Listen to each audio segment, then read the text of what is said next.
എന്റെ പ്രിയമുള്ളവരെ, അല്ലാഹുവിന്റെ റസൂൽ സല്ലല്ലാഹു അലൈഹി വസല്ലമ തങ്ങളെ തലവെട്ടിയെടുത്തു കൊണ്ടുവരുന്നവർക്ക് 100 ഒട്ടകം കൊടുക്കാമെന്ന അറേബ്യൻ രാജ്യത്തിന്റെ ഇസ്ലാമിക ശത്രുക്കളുടെ പ്രഖ്യാപനം കൂടി വരുമ്പോ ഇസ്ലാമിന്റെ ശത്രുക്കൾക്ക് അതൊരു ആഘോഷമായിരുന്നു.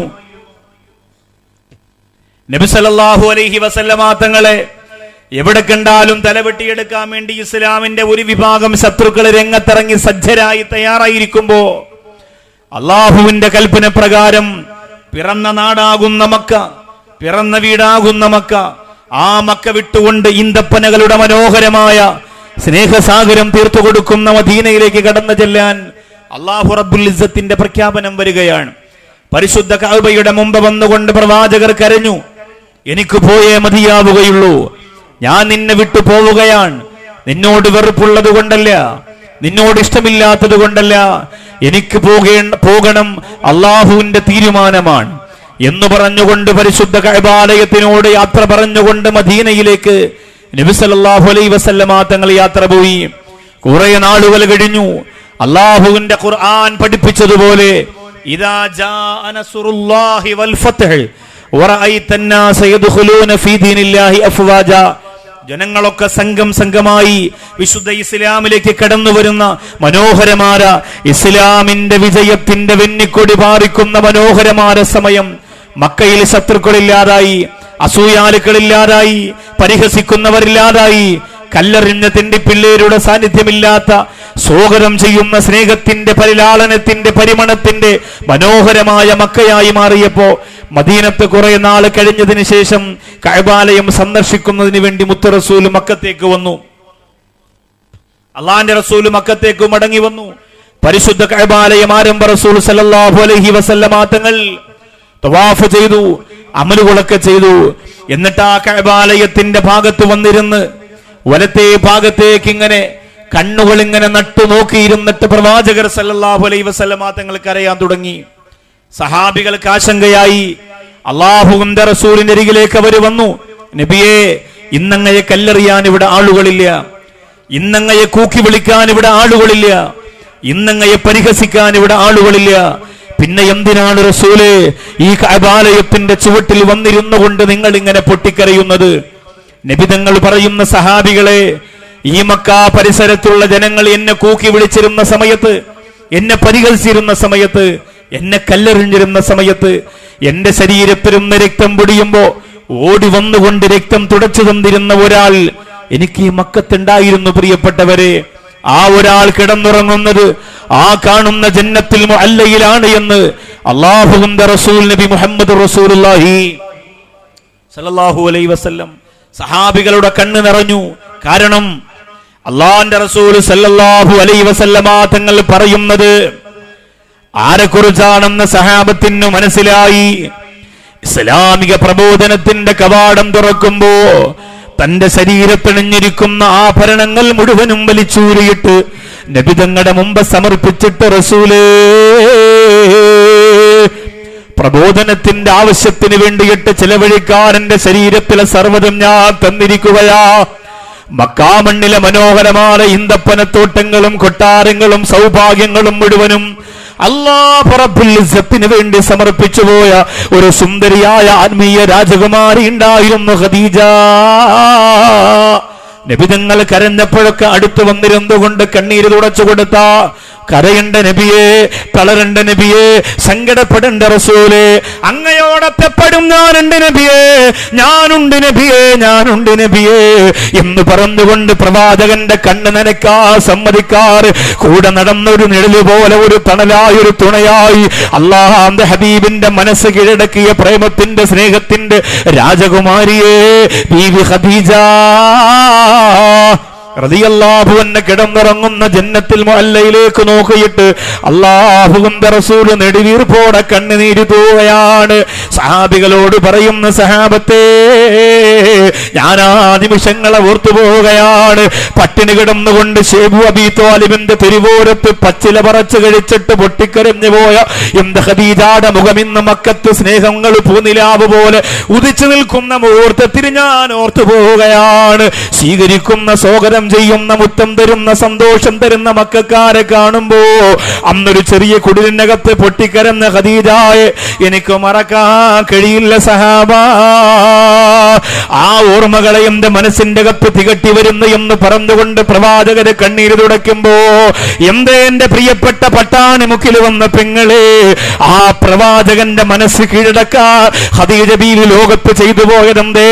ലോകത്തിന് മറക്കാൻ കഴിയാത്ത, പ്രപഞ്ചത്തിന് മറക്കാൻ കഴിയാത്ത എന്താണ് ഖദീജ ബീവി എന്ന് പറയുന്ന മഹിളാരത്നം ഈ ലോകത്തിന് സമർപ്പിച്ചതെന്ന് പട്ടാണിമുക്കിൽ വന്ന പ്രിയപ്പെട്ട പെങ്ങളെ നിങ്ങൾ തിരിച്ചറിയുക.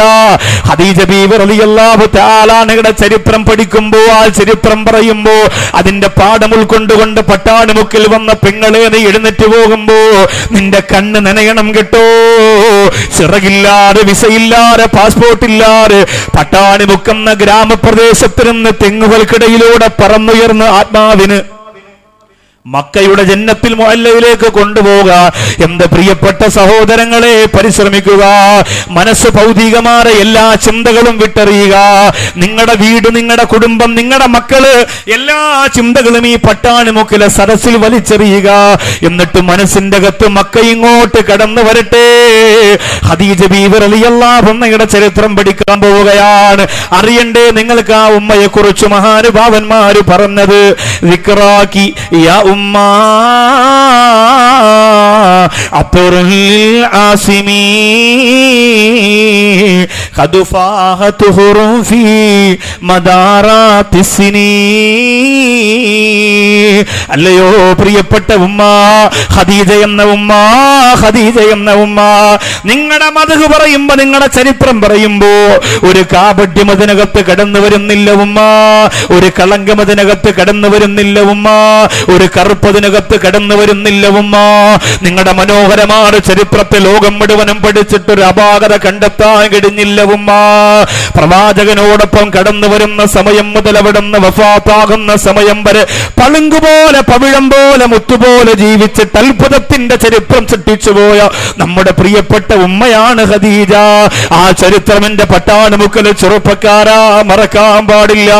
ദീനീ പ്രവർത്തനത്തിലൂടെ, ഖിദ്മത്തിലൂടെ, പള്ളിയുടെ സേവനത്തിലൂടെ ചരിത്രം സൃഷ്ടിക്കുന്ന ഈ ഗ്രാമത്തിലെ അൽ ഹിദായ എന്ന ചാരിറ്റബിൾ സൊസൈറ്റിയിലെ സാധു സംരക്ഷണ സമിതിയിലെ എന്റെ പ്രിയപ്പെട്ട മനസ്സ് പിടിച്ചടക്കിയ സ്നേഹത്തിന്റെ ചെറുപ്പക്കാരാ, സ്നേഹം കൊണ്ട് ലോകം കീഴടക്കിയ ഖദീജ ബീവിയുടെ ചരിത്രം നിങ്ങൾ മറക്കാൻ പാടില്ല ചെറുപ്പക്കാരാ. സ്നേഹം നഷ്ടപ്പെട്ടു പോയ കാലഘട്ടത്തിൽ ഉമ്മ മക്കളെ കൊല്ലുന്ന, മക്കൾ ഉമ്മയെ കൊല്ലുന്ന, വാപ്പ മക്കളെ കൊല്ലുന്ന, കൂടപ്പിറപ്പുകൾ പരസ്പരം കഴുത്തറുത്തുകൊണ്ട് രാക്ഷസനെ പോലെ രക്തം കുടിച്ച് നിലവിളിക്കുന്ന കാലഘട്ടത്തില് ഒരു കാലഘട്ടത്തെ മുഴുവനും തോൽപ്പിക്കുന്ന സ്നേഹത്തിന്റെ മഹാത്ഭുതം രചിച്ചുപോയ മഹദി ഖദീജ. അംദില്ലദീ സദ്ദഖ്തി അഹ്മദ ബിൽഹുദാ ഫഗദൗതി ബിൽ ഈമാനി ഔലൽ മുസ്ലിമീൻ. ഉമ്മ, നിങ്ങളാണല്ലോ നിങ്ങളുടെ പ്രവാചകനാകുന്ന, ഭർത്താവാകുന്ന മുഹമ്മദ് പ്രവാചകൻ എന്നറിഞ്ഞപ്പോ ആദ്യമായി വാരിപ്പുണർന്നുകൊണ്ട് ഷഹാദത്ത് കലിമ പറഞ്ഞത് നിങ്ങളാണല്ലോ. ഭാഗ്യം കിട്ടിയവളെ, അത്ഭുതം രചിച്ചവരെ, ആത്മീയതയുടെ പ്രഭയും പ്രകാശവും പരത്തിയിട്ട് പ്രവാചകന് തണലായി കൂടെ നിന്നവരെ ഖദീജ. ആ ഖദീജ ബീവി റളിയല്ലാഹു അൻഹയുടെ ചരിത്രത്തിന്റെ ഇതളുകൾ ഓരോ കടലാസായി മറിച്ച് മറിച്ച് 2 മണിക്കൂറിനകത്ത് ഇവിടെ വിശദീകരിക്കുമ്പോൾ നമ്മുടെ ഉള്ളിൽ ഖദീജ ബീവിയുടെ ചില സ്വഭാവങ്ങൾ വളർന്നു വരേണ്ടതുണ്ട്. നമ്മുടെ വീട്ടിലും നമ്മുടെ നാട്ടിലും നമ്മുടെ ജീവിതത്തിലും ആ സ്വഭാവം പ്രാവർത്തികമാക്കാൻ നിങ്ങൾ തീരുമാനിക്കണം. അള്ളാഹു തൗഫീഖ് തരട്ടെ. ഖദീജ ബീവി റളിയല്ലാഹു അൻഹയുടെ ഉപ്പ ഖുവൈലിദ് എന്നറിയപ്പെടുന്ന മക്കത്തെ ഏറ്റവും വലിയ ബിസിനസ്സുകാരനായിരുന്നു. ഖുവൈലിദ് വലിയ കച്ചവട തന്ത്രശാലിയാണ്. കച്ചവടത്തിൽ ഖുവൈലിദിനെ പരാജയപ്പെടുത്താൻ ഖുവൈലിദിന്റെ മരണം വരെ ഒരാൾക്ക് പോലും കഴിഞ്ഞിട്ടില്ല. ഒരുപാട് സ്വത്തുക്കൾ കച്ചവടം ചെയ്തുണ്ടാക്കി. ആ കച്ചവട തന്ത്രം കണ്ടാണ് ഖദീജ എന്ന ഖുവൈലിദിന്റെ പൊന്നുമോള് വളർന്നു വലുതായത് മക്കത്ത് വെച്ച്.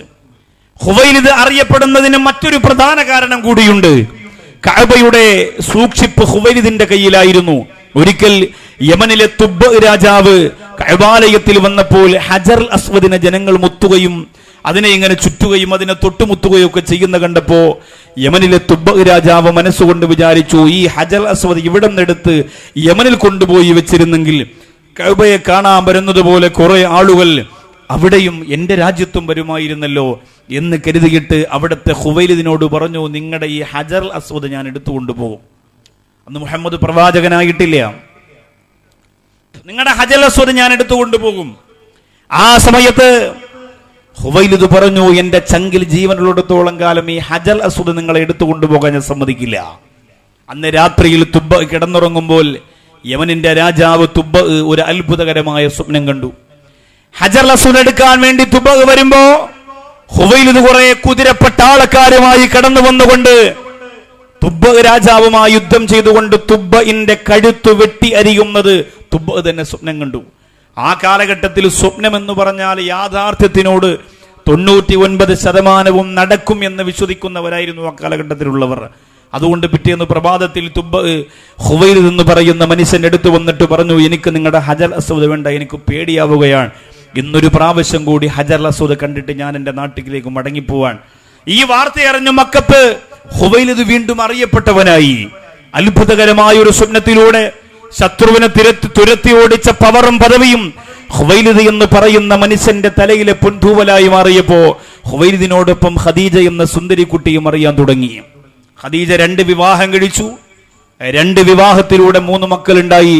2 ഭർത്താക്കന്മാരും നഷ്ടപ്പെട്ടു പോയി. ഖദീജ ബീവി റളിയല്ലാഹു തആല അൻഹാ ഇനി തനിക്കൊരു വിവാഹം വേണ്ട എന്ന് തീരുമാനിച്ചു. ഈ മക്കളെയും നോക്കി സന്തോഷത്തോടെ ജീവിച്ചാൽ മതി, ഇനി എനിക്കൊരു വിവാഹം വേണ്ട.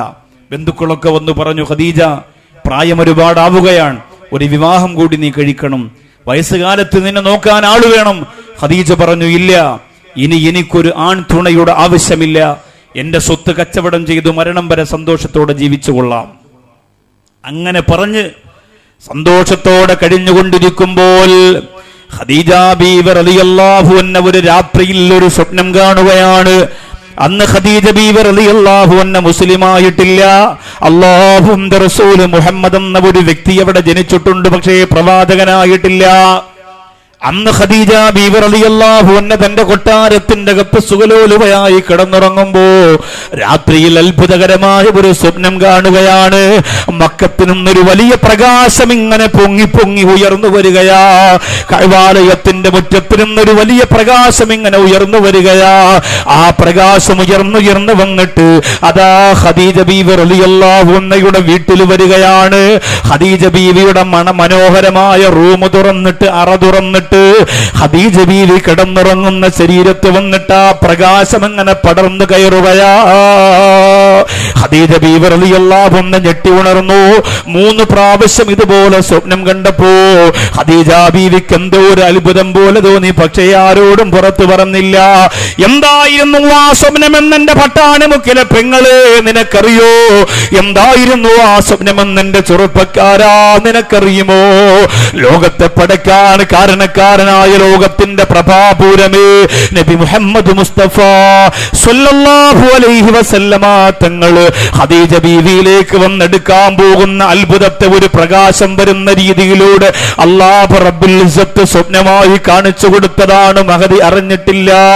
കാലം ഒരുപാട് കഴിഞ്ഞു പോയി. ഖദീജ ബീവിയുടെ പിതാവാകുന്ന ഖുവൈലിദ് ലോകത്തിൽ നിന്ന് വിട പറഞ്ഞു പോയി.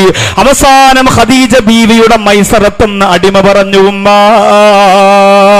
ഈ കച്ചവട സാധനങ്ങൾ ഇവിടെ വെച്ച്